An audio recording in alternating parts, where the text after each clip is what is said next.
오늘 1장 5절 말씀부터 이어서 보는데요. 이렇게 시작합니다. 너희가 본래 모든 사실을 알고 있으나 내가 너희로 다시 생각나게 하고자 하노라. 자, 무슨 뜻일까요? 이것은 너희가 원래 다 알고 있다. 내가 지금 하려고 하는 이야기들을. 그런데 이걸 다시 한번 되새김질을 시켜서 너희들 하여금 정확하게 인식하도록 하겠다 라고 말씀하고 있어요. 그러면서 이제 나오는 이야기가 전부 구약에 관한 이야기입니다. 그렇다면 이 유다서를 읽고 있는 사람들이 헬라파 사람이 아니고 유대파 사람이라는 이야기고요. 그래서 구약의 토라를 비롯한 구약 성경을 이미 알고 있는 사람, 이미 배운 사람들에게 전제하는 거예요. 그렇기 때문에 유대인 크리스찬들을 대상으로 이 글을 썼을 것이다 하는 것이 정확하고요. 예수님의 친동생인 야고보와 함께 이 유다는 예루살렘의 지도자 역할을 했고요. 야고보처럼 드러나진 않았지만 야고보와 함께 예루살렘 어머니 교회를 철저히 섬기는 그런 전도자였어요. 그러면서 야고보와 유다 이쪽 계열 쪽에서는 이제 유대인 선교 쪽에 집중합니다. 그런데 이제 이 바울이나 바나바 이쪽은 이방인 선교에 집중합니다. 나머지 사도들은 유대인 선교를 하다가 점진적으로 이방인 선교로 그 영역을 펼쳐나가게 됩니다. 그리고 이방 지역에 가서 순교를 당하는 케이스가 많고요. 다만 사도 야고보는 12제자 가운데 제일 먼저 순교를 당하는데요. 이 케이스는 이제 예루살렘에서 순교를 당한 거죠. 그래서 이 예수님의 친동생인 유다가 이제 구약에 대해서 이미 다 알고 있잖아요. 그리고 그 사람들은 어렸을 때부터 이제 훈련을 받아요. 그래서 회당에서 교육을 받습니다. 우리 초등학교 교육하는 것처럼 말이죠. 이스라엘에도 교육 제도가 있어요. 특히 종교 중심의 교육 제도. 그것이 바로 토라와 함께 구약 성경을 배우게 되는데요. 그래서 구약 성경의 내용을 알고 있단 말이죠. 자, 그들에게 하는 이야기예요. 너희가 원래 알고 있는 이야기인데 내가 다시 한번 이야기하겠다. 강조하는 거죠. 그 첫 번째, 세 가지가 나오는데요. 첫 번째는 주께서 백성을 애굽에서 구원하여 내시고 후에 믿지 아니한 자들을 멸하셨으며, 이거 첫째입니다. 첫째는 이거죠. 출애굽 사건이에요. 이스라엘 백성을 출애굽을 시켰다. 그리고 그들을 이제 애굽에서 나오도록 홍해를 건너게 해서 이제 끌어냈다 이 말이에요. 그것이 이제 구원입니다. 구원이라는 것은 건져낸다 하는 뜻이기 때문에 구원해냈어요. 그런데 그 후에 믿지 아니한 자들을 멸하셨으며, 이건 광야 1세대입니다. 광야 1세대는 가나안 땅에 들어가지 못하죠. 그들은 믿지 아니하는 자로 이렇게 되어 있어요. 그래서 이제 이 내용을 보면요, 민수기 14장을 봅니다. 24절 25절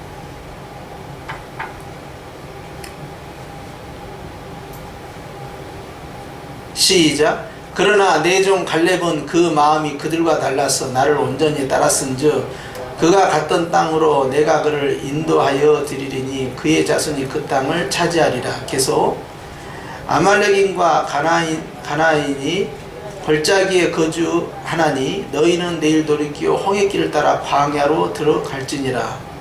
그 다음 여호와께서 모세와 아론에게 말씀하여 이르시되 나를 원망하는 이 악한 회중에게 내가 어느 때까지 참으랴. 이스라엘 자손이 나를 향하여 원망하는 바 그 원망하는 말을 내가 들었노라. 그들에게 이르기를 여호와의 말씀에 내 삶을 두고 맹세하노라. 너희 말이 내 귀에 들린 대로 내가 너희에게 행하리니 너희 시체가 이 광야에 엎드러질 것이라. 너희 중에서 20세 이상으로 계수된 자 곧 나를 원망한 자 전부가 여분네의 아들 갈렙과 눈의 아들 여호수아 외에는 내가 맹세하여 너희에게 살게 하리라 한 땅에 결탄코 들어가지 못하리라. 너희가 사로잡히겠다고 말하던 너희의 유아들은 내가 인도하여 드리리니 그들은 너희가 싫어하던 땅을 보려니와 너희의 시체는 이 광야에 엎드러질 것이요 너희의 자녀들은 너희의 반역한 죄를 지고 너희의 시체가 광야에서 소멸되기까지 40년을 광야에서 방황하는 자가 되리라. 너희는 그 땅을 정탐한 날수인 40일의 하루를 1년으로 쳐서 그 40년간 너희의 죄악을 담당할지니 너희는 그제서야 내가 싫어하면 어떻게 되는지를 알리라 하셨다 하라. 이 내용입니다.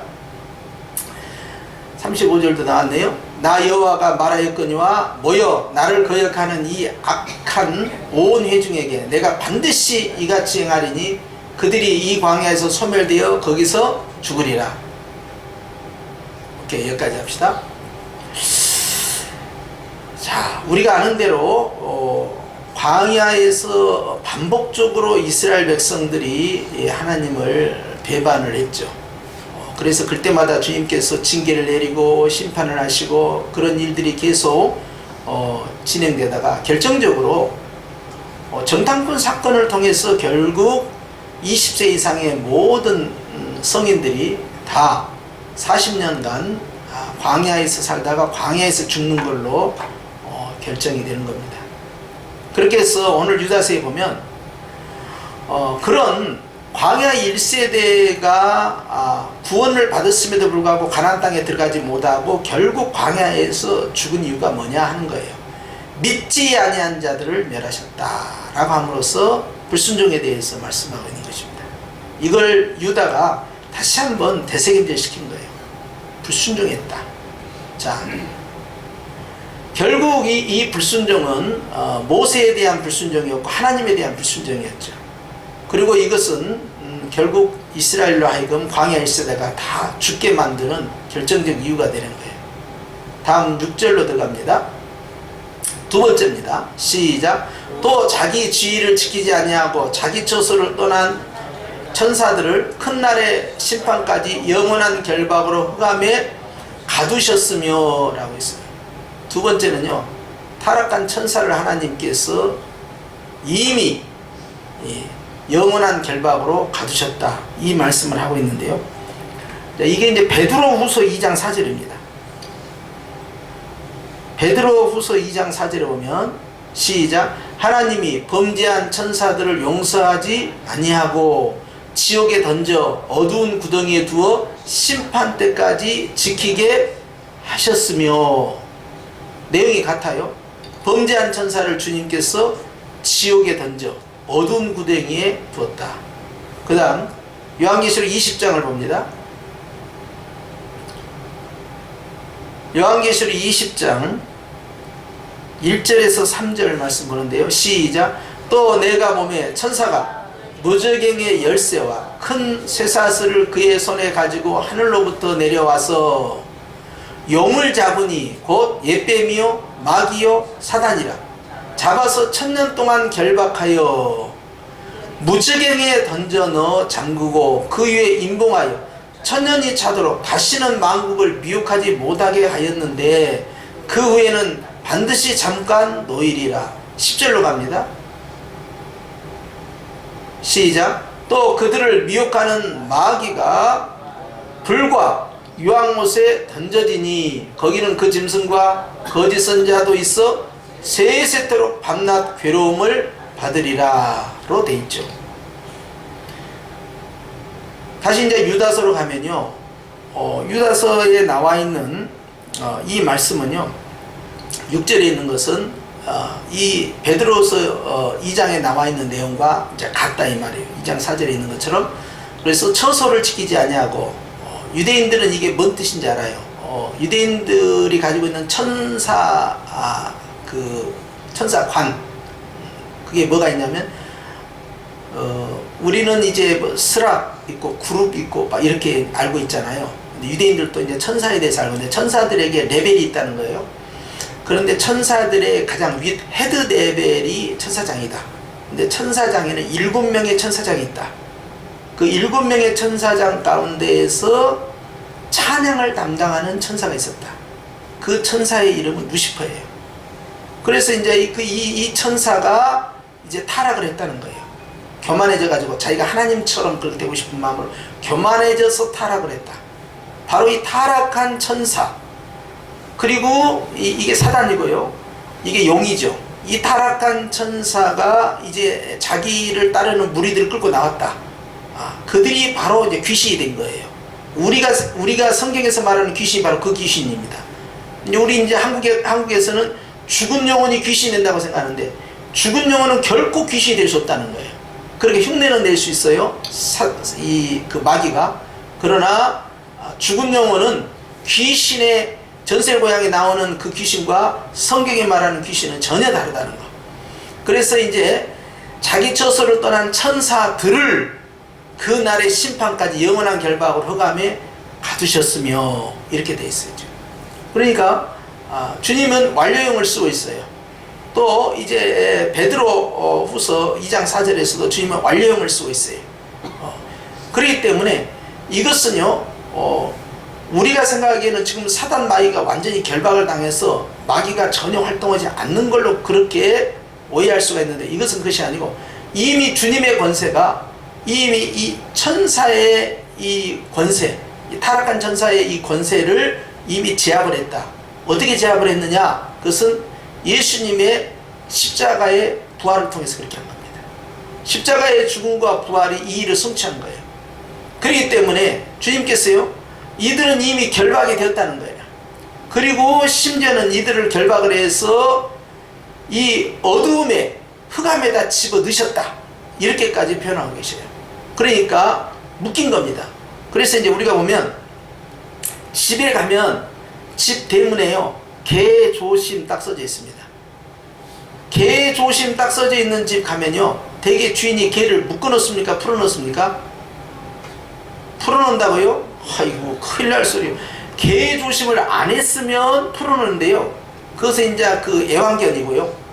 그런데 이제 개조심한 건요, 물 수 있다는 거예요. 근데 그 풀어 놔버리면 큰일 나쁘죠.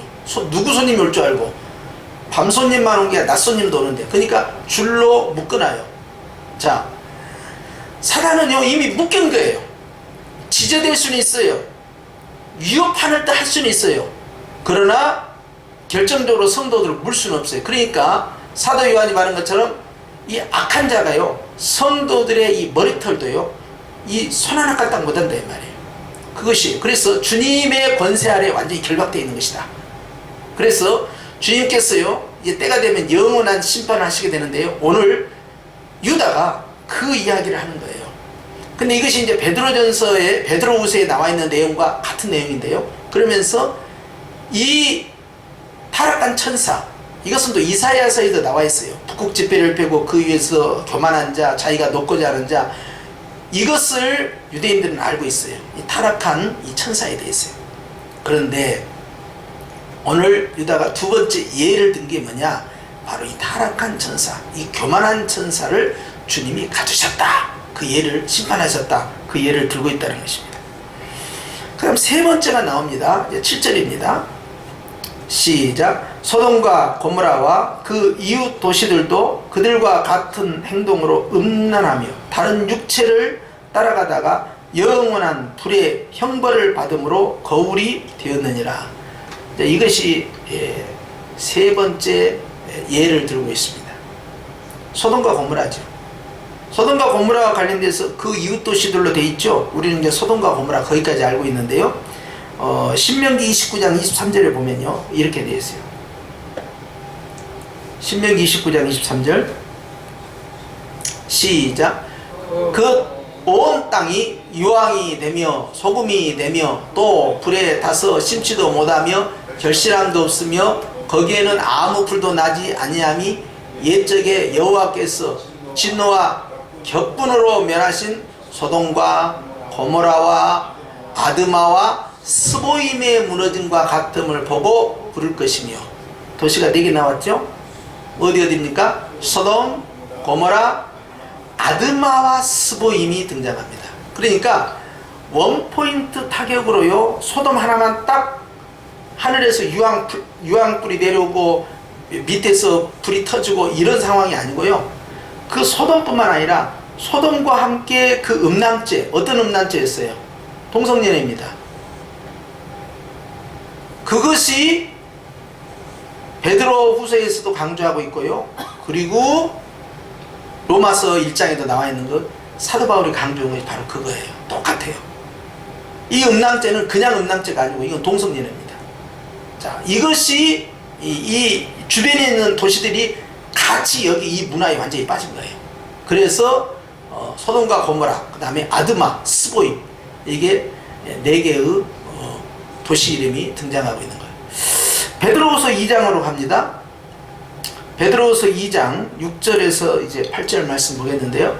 시작. 소돔과 고모라 성을 멸망하기로 정하여 죄가 되게 하사 후세 경건하지 아니한 자들에게 본을 삼으셨으며 무법한 자들의 음란한 행실로 말미암아 고통당하는 의로운 놋을 건지셨으니 구원입니다. 이는 이 의인이 그들 중에 거하여 날마다 저 불법한 행실을 보고 들음으로 그 의로운 심령이 상함이라 그랬어요. 저는 이 8절 말씀 볼 때마다 참 위로를 받는데요. 소돔에 있었던 롯이 아무 영향력이 없습니다. 소돔을 변화시킬 수 있는 영향력이 없어요. 그런 사회적 위치도 되지도 않고 영향력 자체가 없어요. 그런데 소돔과 고모라 문화는 완전히 동성연애로 빠져있는 상태였어요. 그런데 아브라함을 떠났던 이 조카 롯이요, 이 성에서 이 의인이 그들 중에 거하여 날마다 저 불법한 행실을 보고 들음으로 그 의로운 심령이 상합니다. 늘 심령이 상한 상태에서 하나님께 기도를 한 겁니다. 그런데 주님이요, 그 마음을 받으신 거예요. 비록 그가 10명의 의인이 없어서 소돔과 고모라를 건지는 영향력을 펼치지 못했어요. 롯이 가가지고 10명의 제자 훈련을 해가지고 그 가운데에서 정말 하나님 앞에 경건한 자로 10명을 세워놨다면 그 도시가 살아남는 겁니다. 그런데 거기까지, 그 단계까지는 못 간 거예요. 다만 자기 혼자 심령이 상한 거예요. 이런 말세가 어디 있나. 그리고 이 사람은 거기에 때묻지 않고 자기 개인의 그 탄식, 이것이 기도가 돼서 하나님께 드렸는데 하나님이 그것을 받으셨다는 거예요. 그렇기 때문에 우리가 소극적으로는 믿는 자가 불의와 타협하지 아니하고 불법과 타협하지 아니하고 다른 사람에게 영향력을 주지 못해도 자기 혼자 물들지 아니하고 끝까지 신앙의 지조를 지키면서 하나님 앞에서 탄식하고 괴로워하고 기도할 때 하나님께서는 그 사람을 주목하고 있다는 사실이고요. 굉장히 위로가 되는 거죠. 특히 이제 이런 독재국가 같은 데서는 복음 전파할 수 없잖아. 이런 데는 어떻게 합니까? 그 법을 보면서 날마다 탄식하는 거죠. 나는 저 북한에 있는 정말 진실한 크리스찬들, 정말 그 정부에 노출되지 아니하고 완전히 지하에 숨어서 자기 신앙을 지키고 있는 아주 소수의 그 지하교회 성도들은요, 바로 이 롯과 같이 탄식하고 있을 거예요. 하나님 어느 때까지입니까? 그러고는 70년이 지나가 버린 거예요. 그냥 하나님 어느 때까지입니까? 얼마나 괴롭겠어요. 자, 그들이 부모로부터 신앙을 전수받아서 그 신앙을 지키면서 엎드려 기도하고 있다면 하나님은 그 탄식을 들으신다는 거죠. 아쉬운 것은 이 롯이 조금 영향력을 끼쳐가지고 좀 전도도 좀 열심히 하고 그렇게 해서 의인 10명 이상을 다 확보를 해놨으면 그들 때문에 결국 그 성이 건짐을 받는 건데 그 단계까지 못 간 거예요. 영향력을 확장을 못한 겁니다. 그것이 아쉬운 거예요. 그래서 우리가 전도한 이유가 그거예요. 교회는 계속 확장해야 된다. 영향력을 계속 끼쳐야 돼요. 그러면 대한민국 왜 사는지 아세요? 대통령 잘 뽑아서 산 게 아닙니다. 믿는 자의 그 기도 때문에 사는 거예요. 그거 아셔야 돼요. 비행기 타고 갈 때 저 비행기가 왜 추락하지 않느냐 이 말이요. 내가 타고 있으니까 추락하지 않는 거예요. 여러분, 이건 과대망상이 아닙니다. 이거 굉장히 긍지와 자부심이 있어야 돼요. 믿는 자의 자부심이에요. 네? 그런데 롯이 소돔과 고모라에서 저렇게 의로운 심령이 상했다는 거예요. 자, 다시 본론으로 가서는요, 세 번째 예로 들은 소돔과 고모라의 핵심은 뭡니까? 바로 음란, 동성연애입니다. 자, 이 세 가지를 이야기했어요. 첫째는 뭐였어요? 출애굽한 백성들이 주님을 믿지 아니함으로 불순종해서 광야에서 죽임을 당했다. 두 번째, 타락한 천사. 이들이 교만하여서 자기 처소에 떠나, 자기 처소라는 건 자기 직분입니다. 자기 위치입니다. 자기 신분에서 떠나 이탈을 하는 거예요. 종이 종로를 해야 되는데 종이 창조주가 돼가지고요, 자기가 영광을 받겠다, 이래서 타락해버린 거예요. 그거에 대해서 강조하는 거예요. 세 번째는 소돔과 고모라의 바로 동성연애, 육체의 타락입니다. 성적 타락. 자, 이거에 대해서 이제 8절에 이렇게 이야기합니다. 이 세 가지 예를 들고요, 8절에 이렇게 시작하죠. 시작. 그러한데 꿈꾸는 이 사람들도 그와 같이 육체를 더럽히며 번일을 업신여기며 영광을 비방하는도다. 자, 꿈꾸는 자들이 무엇이냐? 이것이 바로 그동안 계속 말씀드렸던 영지주의입니다. 영지주의는 두 종류의 영지주의가 있다고 그랬죠. 하나의 영지주의는 이 헬라의 플라톤 사상이 들었단 말이에요. 그래서 이들은 이데아는 좋다고 하는 거예요. 영적인 세계는 좋은 것이고 육적인 것은 타락했다고 생각을 해요. 그런데 이 영지주의들이 이 복음을 결합을 하면서 변종이 생긴 거예요. 그런데 이 변종된 이 이단들, 변질된 이 이단들이 가지고 있는 첫 번째 영지주의는 금욕 영지주의입니다. 그러니까 완전히 금욕적인 생활만 사는 거예요.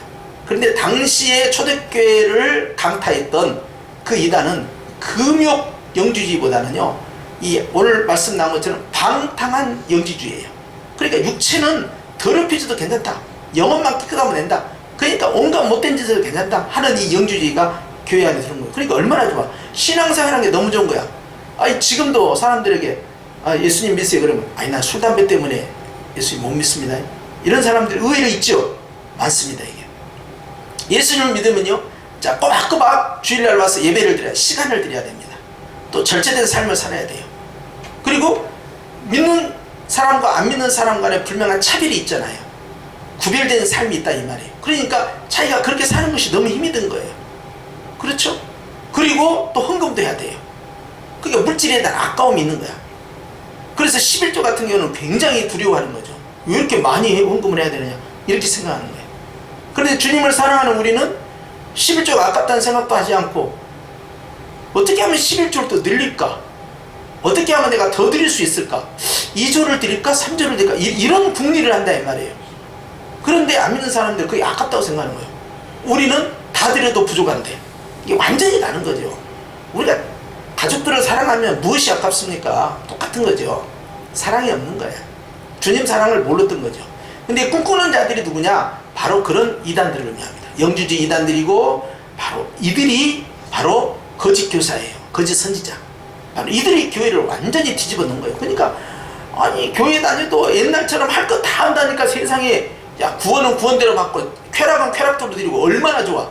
변화되기, 내가 예수님을 믿기 전하고 지금하고 불편한 게 하나도 없는 거예요. 오히려 업그레이드 된 거예요. 옛날처럼 그렇게 하고, 자, 술도 마시고, 자, 담배도 피고, 못된 짓도 다 하고, 그리고 재직에도 생맥주 하나 해갖고 다 돌려서 마시고. 실제 어느 교회에서는 이 청년들을 이 금요일날 모여가지고, 금요일날 호프집에서 이 담당 장로가 모여가지고 실제 청년들하고 같이 술 마시면서 치킨 먹으면서 그렇게 하면서 이 청년의 회의를 했다 이 말이에요. 이게 벌써 20년도 넘는 이야기예요. 내가 그 말을 듣고는 충격을 받았잖아요. 그것만 있는 게 아니에요. 그보다 더한 일들도 막 벌어지는 거예요. 천주교 같은 경우는 술 마시는 자체가 전혀 금지사항이 아닙니다. 그러니까 이 신부들 가운데서 이 알코올 중독자가 막 나오는 거야. 또 혼자 독선을 사니까 계속 술, 담배 계속 하는 거예요, 그냥. 그러니까 뭐 송찬식으로 자기들 쓰겠다라는 포도주 놔둔 거 자기들이 식을 갖다 먹을 수 있는 거지. 문제 없는 거예요. 술 마시는 것이. 담배도 엄청 피는 거고요. 벌초가 되도록. 자, 그 얼마나 세상이 좋습니까? 또 요즘은 천주교는 매력이 뭐가 있는지 아십니까? 제사를 드려도 괜찮아. 음식을 차려놓고 절을 해도 괜찮아. 거기는. 우리는 그렇게 하면 안 된다. 우리 예배를 드리고 하나님께 드려야 한다 하죠. 자, 그러니까 문화적 충돌이 하나도 없는 거예요. 기존에는 한국 문화와 부딪힐 것이 하나도 없어요.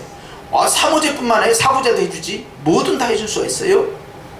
술, 담배 다 하죠. 얼마든지. 결혼? 주일날 무슨 결혼식이냐? 천주교는 주일날 아주 이 혼인 미사야. 그게 주일날 아주 결혼식 하는 걸 더 좋아해. 그러니까 얼마나 문화적인 충돌이 없냐 이 말이요. 세상 예수 믿기 쉽죠. 예? 자, 영주주의가 들어왔으니 얼마나 매력적입니까? 구약 유대인들은 율법 막 그랬잖아요. 이거 율법 거기에 아주 눌려 있어요. 경건하게 못 살면 아주 그냥 끝나는 거야. 그래서 굉장히 그걸 노력하잖아요. 그런데 예수님이 들어오신 거야. 예수님의 복음이 자 유대인과 결합을 했어. 근데 웬걸? 예수님 믿고 구원도 받고 구약의 율법에서 해방되는데 어떻게 해방되느냐? 안 지키도 된다는 거야. 내 마음대로 살아도 된다는 거야. 그러니까 세상에 이보다 더 좋은 것이 어딨냐 이 말이야. 하고 싶은 대로 다 하는데 이것이 교회 안에 침투해 들어온 거예요. 근데 이게 급속도로 초대교회 안에 번져가기 시작한 거예요. 얼마나 위험천만한 변질된 복음입니까? 그러니까 바울이 얼마나 화가 났으면 내가 너에게 전한 복음에 다른 복음을 받아들이면 안 된다. 하늘에서 내려온 천사가 더 저주를 받는다면서 계속해서 복음을 강조했던 거예요. 왜냐하면 율법이 들어오면서 그 율법주의가요 또 영주주의를 또 같이 들어와. 율법은 율법주의대로, 영주주의는 영지주의대로 이걸 막 초대교회를 치고 들어온 거예요. 그러니 사도들이 얼마나 애가 탔겠어요. 자, 그런 상황에서 이 꿈꾸는 자들이요 첫째가 뭡니까? 육체를 더럽히며 그랬어요. 이것이 바로 방탕한 영지주의입니다. 소돔과 고모라를 지금 예를 든 거예요. 즉 동성연애에 빠지고 말이죠. 난잡한 생활을 하는 그러한 삶을 사도 바울도 로마서 1장에 지적한 대로 오늘 여기에 또 유다가 강조하고 이 베드로 이 후서에서도 동일하게 이것을 지적하는 거예요. 그러면서 어떻게 해서 그 도시국가가 멸망을 했느냐? 바로 육체를 더럽히며 영주주의가 갖고 있는 대표적인 겁니다. 이게. 두 번째 영주주의가 뭐냐? 권위를 업신여기며 그랬어요. 이것은 어떻게 했어요? 애굽에서 나온 백성들이 광야에서 죽었다 이 말이에요. 그들이 왜 죽었느냐? 하나님을 믿지 않으로 죽었다 했죠. 근데 오늘 8절에는 어떻게 되냐면 권위를 업신여기며 모세와 하나님의 그 권위에 신적 권위에 도전을 한 겁니다. 그래서 모세를 하나님으로 종으로 보지 않는 거예요. 자기 자신들의 똑같은 수평적 관계에서 해석을 하는 거예요. 그러니까 마음에 들지 않으면 죽여버릴 수 있다고 생각하는 거예요. 그러나 주님께서 그 모습을 보시고요 크게 진노하시죠. 모세에 대해서 거스린 자들의 주님은 용서치 않는 거죠. 자, 신적 권위를 무시한 바로 이들이 믿음이 없는 자들이죠. 권위를 업신여겼다. 세 번째, 영광을 비방하는 도다 그랬어요. 누굽니까? 바로 사단의 타락이에요. 거룩한 천사의 위치에서 범죄한 천사로 타락한 겁니다. 자기 처소, 즉 위치와 임무, 사명에서 벗어나서 자기가 하나님처럼 높고자 한다 이 말이에요. 그렇게 해서 타락한 천사들, 이들에 대해서 이들이 어찌 됐느냐? 이들이 바로 어둠에 갇혔다. 그리고 심판의 날을 기다리고 있다 하면서 이 말씀하는 거예요. 바로 이와 같이 꿈꾸는 자 이단들은 이처럼 육체를 더럽히는 소돔과도 같고 권위를 업신여기는 광야 1세대도 같고 영광을 비방하는 타락한 천사들과도 같은 자들이다. 영지주의에 대해서 아주 혹독하게 지적을 하고 있는 사실을 볼 수가 있습니다. 이렇게 사도 요한도 강조하고 사도 베드로도 강조하고 또 유다까지 이것을 계속 강조하고요. 이렇게 한 이유가 뭐겠느냐? 아주 편만하게 펴져 있었기 때문입니다. 이 영주의가. 그렇기 때문에 예수님께서도 니고데모를 내가 미워한다 라고 하셨을 정도로 당시에 초대교회에 얼마만큼 많이 뿌려져 있었느냐 하는 걸 알 수 있죠. 우리가 이런 걸 보면서 교회 안에 침투해 들어왔다는 거예요. 이것이. 그러니까 교회가 완전히 양분되는 거예요. 어떤 교인들은 그냥 말씀대로 사도들의 가르친 대로 복음 붙잡고 살고 거룩하게 살려고 하고 구별된 삶을 살려고 하는데 어떤 사람들은 나는 복음 안에서 자유합니다. 우리가 육체가 중요한 게 아니고 영혼이 중요한 것이고 육체는 함께 살아도 괜찮다. 그런 모습으로 산다 이 말이에요. 그러니 얼마나 교회가 방탕하게 되겠냐는 거예요. 빛과 소금이 되겠습니까? 오히려 안 믿는 자들보다 더 타락해버리죠. 겉은 복음을 가지고 있고 속은 완전히 음탕함으로 타락해버리는 그런 상황이 바로 영지주의가 가지고 있는 모습이었다 하는 것입니다. 이것을 강조하는데 오늘날도 마찬가지예요. 우리가 하나님 앞에서 이 복음을 가지고 있을 때요, 비슷하다고 해서 여러분 다 같은 교회고 다 같은 성도라고 생각해서 아니 됩니다. 사람은 속일 수 있어도요, 성령은 속일 수가 없어요. 그러니 주님께서 다 드러나게 합니다. 말씀으로. 그래서 그들의 정체가 다 드러나요. 신천지 같은 경우는 지금 아주 완전히 양분되어 있어요. 거기는 서로 이제 이 세력 싸움을 하고 있어서 이 교주인 이 이만희와 그 다음에 교주 부인 그 역할을 했던 여자와 서로 싸워요. 그래가지고 완전히 양분되어 있고 그 안에서 이제 이 재산권 싸움을 하고 있어요 지금.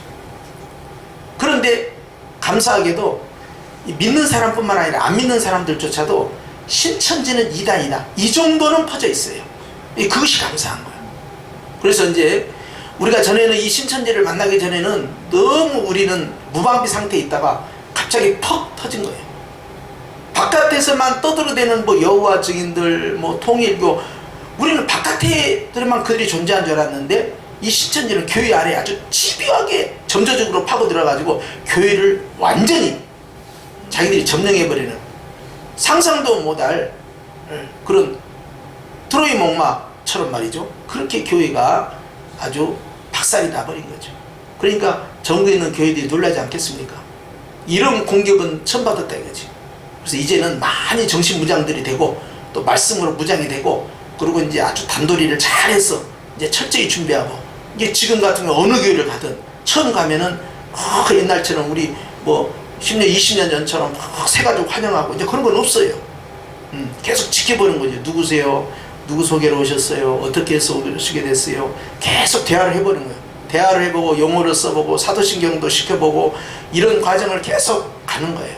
그래서 어떻게 나오는가 점검을 하는 과정들이 필요하죠.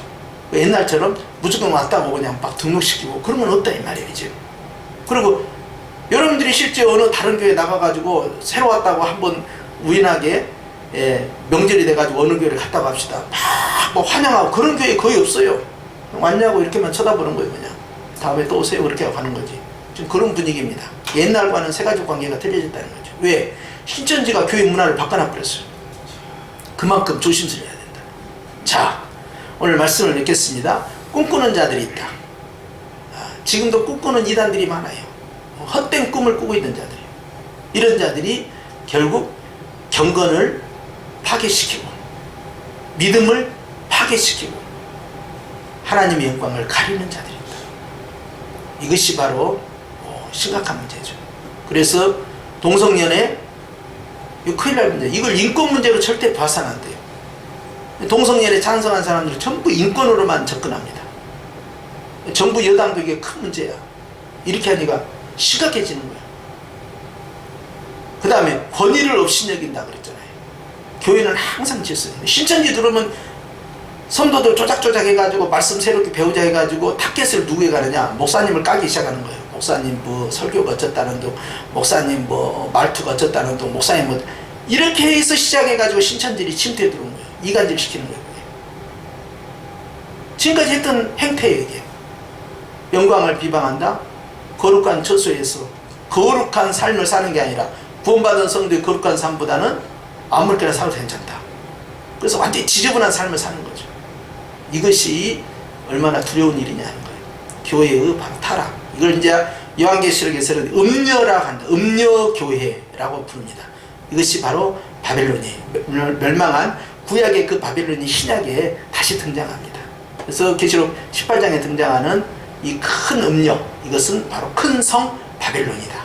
그래서 타락과 탐욕의 상징이고 하나님을 배신한, 그래서 신부된 교회를 죽이려고 하는 그러한 교회에서 떨어져 나간 이단의 괴수가 되는 거죠. 자, 이런 자가 세상을 지배하는 바로 그 종말의 시대를 가리키고 있다 하는 걸 알 수가 있어요.